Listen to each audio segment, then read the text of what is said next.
त्यांनी देशाकरता शहीद झाले सर. आमच्या पाठीशी सगळ्यांनी राहावं. शासनाकडून हीच मागणी आहे सर. आणि स्मारक बांधून द्यावा आणि जमीन नावावर करून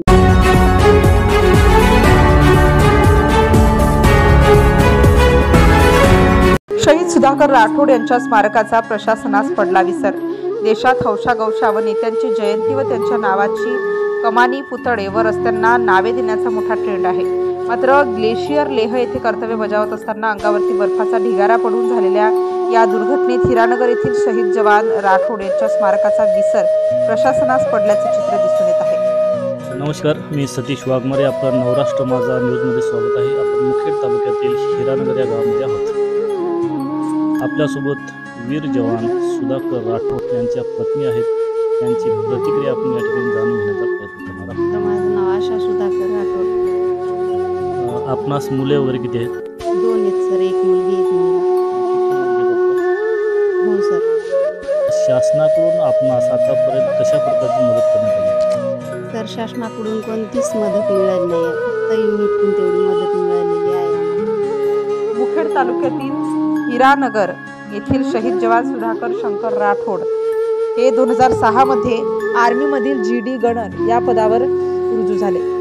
17 वर्ष त्यांनी त्या पदावर कर्तव्य बजावले. त्यानंतर त्यांची बढती होऊन ते हवालदार या पदावर कर्तव्य पार पाडत असताना जवान सुधाकर राठोड यांच्या अंगावरती दिनांक 12 नोव्हेंबर 2024 रोजी बर्फाचा ढिगारा पडला व ते त्यात ढिगाऱ्याखाली गाडले गेले व गंभीररित्या जखमी झाले. त्यावेळी जवानास कमांडो हॉस्पिटल चंडीगड येथील रुग्णालयात उपचाराकरिता म्हणून दाखल करण्यात आले. मात्र जवानाने 12 दिवस मृत्यूशी झुंज देत अखेर 25 नोव्हेंबर 2024 रोजी अखेरचा श्वास घेतला. त्यांचे पार्थिव विमानाने चंदीगड ते हैदराबाद येथे आणण्यात आले होते. तिथून त्यांच्या मूळ गावी नांदेड जिल्ह्यातील मुखेड तालुक्यातील हिरानगर येथे आणण्यात आले व जवानाच्या पार्थिवावर शासकीय इतमामात शोकाकुल वातावरणात वनविभागाच्या मोकळ्या जागेत हिरानगर येथे अंत्यसंस्कार करण्यात आले. ज्या वीर जवानाने या मायभूमीसाठी देशाच्या रक्षणाकरिता म्हणून आपलं बलिदान दिलं, अशा वीर जवानाच्या स्मारकाचा विसर लोकप्रतिनिधी, शासन व प्रशासनास पडल्याचे दिसून येत आहे.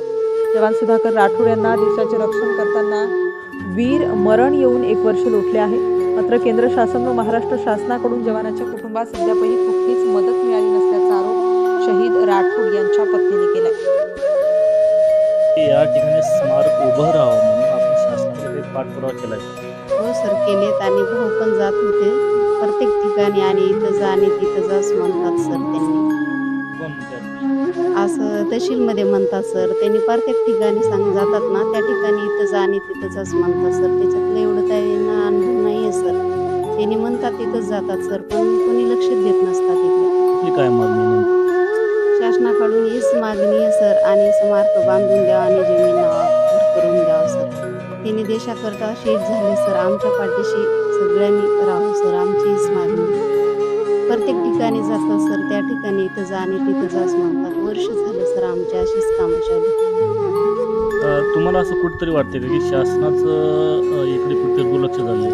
हो सर, असं वाटते की शासनाने दुर्लक्ष केलं आमच्याकडे. ज्या ठिकाणी जवानावर अंत्यसंस्कार करण्यात आले तेथील मोकळ्या जागेतच स्मारक उभे करून सदरील मोकळी जागा स्मारकाच्या नावे करावी, अशी मागणी शहीद जवान राठोड यांच्या पत्नीने नवराष्ट्र माझा न्यूजच्या माध्यमातून केली आहे. नवराष्ट्र माझा, सतीश वाघमारे, नांदेड. नवनवीन घडामोडी जाणून घेण्यासाठी नवराष्ट्र माझा या आपल्या YouTube चॅनलला लाईक, शेअर व सबस्क्राईब करा. धन्यवाद.